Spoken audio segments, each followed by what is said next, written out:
Mesdemoiselles, Mesdames, Messieurs, chers compatriotes, chers amis de la presse, bonjour.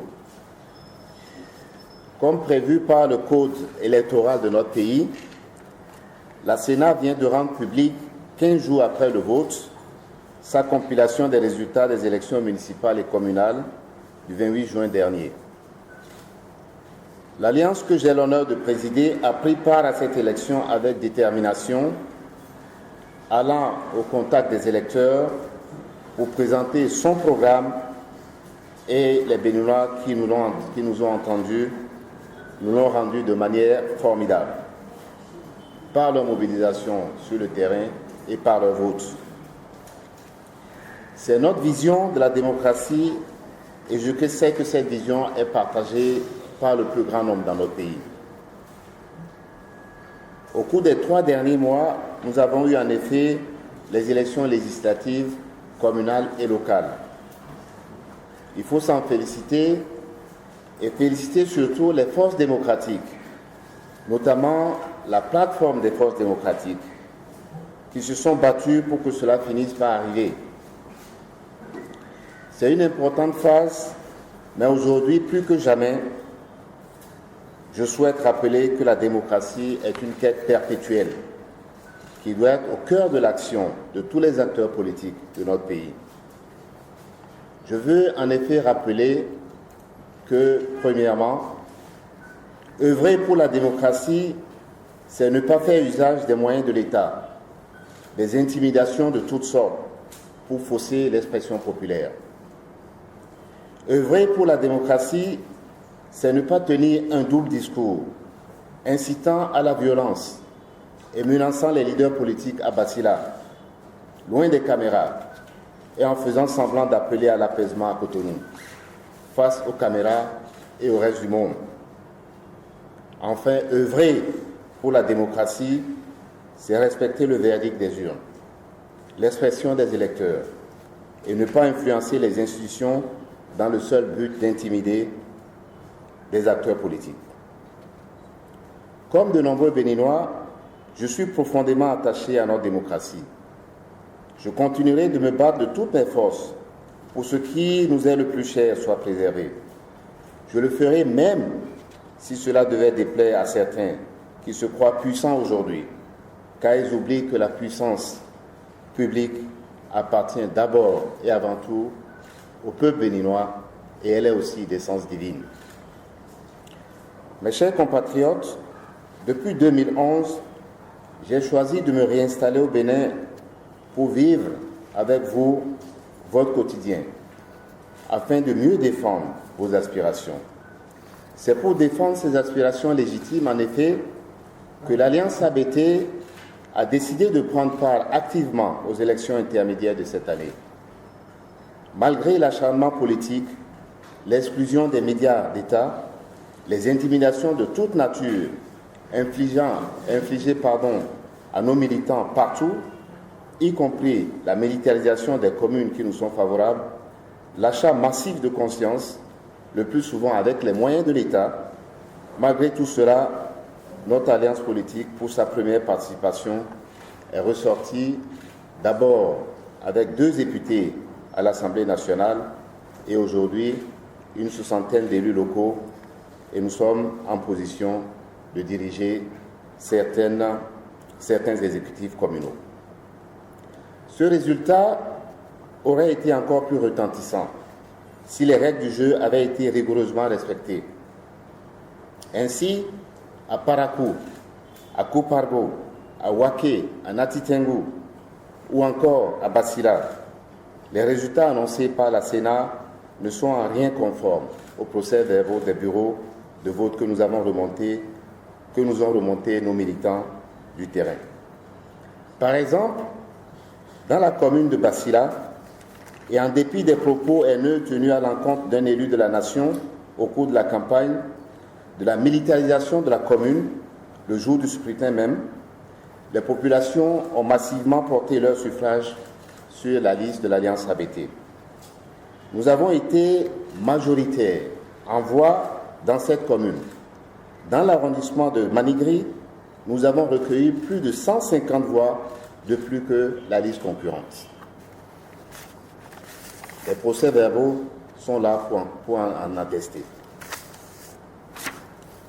Malgré cela, la Sénat a annoncé hier un partage équitable des sièges de conseillers, violant de facto l'article 399 du Code électoral.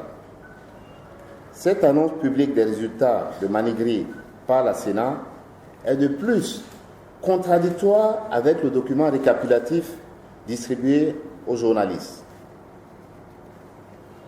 Alors, je pose ces questions. S'agit-il d'une erreur involontaire? Si oui, pourquoi précisément dans cet arrondissement, quand on sait ce qui s'y est passé avant, pendant et après les élections? Par quelle équation, quelle formule et par quelle magie on arrive à un partage équitable des voix entre les listes? Dites-moi, par quelle formule, quelle équation et quelle magie on peut arriver à ce résultat? Alors j'attends de la Sénat qu'elle précise les bases sur lesquelles cette répartition a été faite et les bases sur lesquelles elle attribue de fait le conseil municipal de Bassira à l'alliance FCDE. Bien évidemment, dans toutes les communes où besoin sera, les candidats de notre alliance exerceront leurs droits de recours légaux par tous les moyens afin de faire établir la vérité des urnes. Nous ne cherchons rien d'autre qu'à faire établir la vérité des urnes, rien d'autre. Mais au-delà, j'aimerais que ceux qui tripatouillent, tous ceux qui pensent exercer une quelconque forme d'intimidation, sachent qu'en ce qui me concerne, je reste plus que jamais déterminé à défendre nos principes, nos valeurs et la démocratie de notre pays, le Bénin. Quand le président des États-Unis, le président Obama, parle au Ghana d'institutions africaines fortes, c'est de cela qu'il parle aussi. Je rêve, moi, au Bénin ici, d'élections à bonne date, transparentes, avec des résultats immédiatement disponibles et publics. Et cela, chers amis, c'est possible. Mes chers compatriotes, chers amis de la presse, moi je me suis engagé en politique par amour pour ce pays, le Bénin.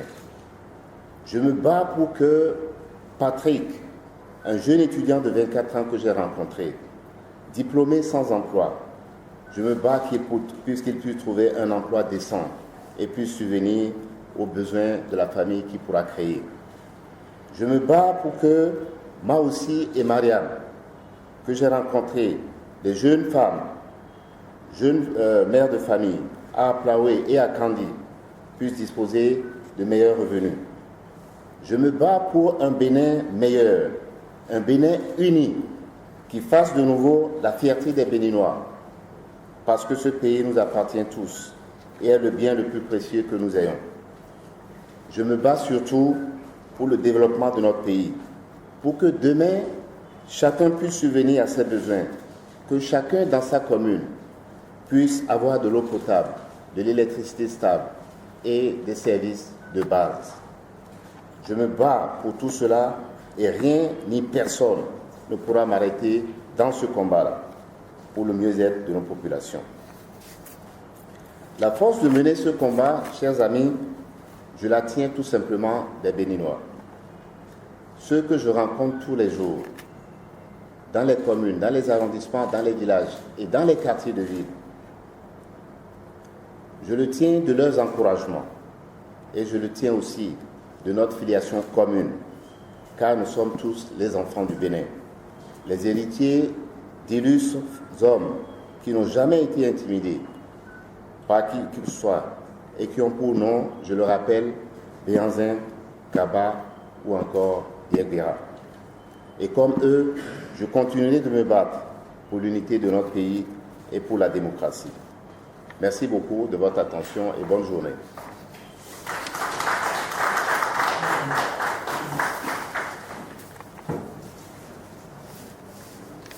Je sais que la presse a reçu ce document qui a circulé et qui est dans plusieurs boîtes email. C'est le tableau de dépouillement réalisé par la Sénat elle-même. Et ce tableau, je vais vous lire très rapidement les résultats qu'il donne de la Sénat, du dépouillement de la Sénat. Pour Basila, donc dans la commune de Basila et l'arrondissement d'Alédio, l'Alliance ABT a eu 1751 voix et l'Alliance FCDE a eu 2685 voix. La Sénat leur a attribué conformément à la loi 2 sièges au FCDE et nous a attribué 1 siège. À Pénéchoulou, l'Alliance ABT a eu 3588 voix. L'Alliance FCDE a obtenu 3922 voix.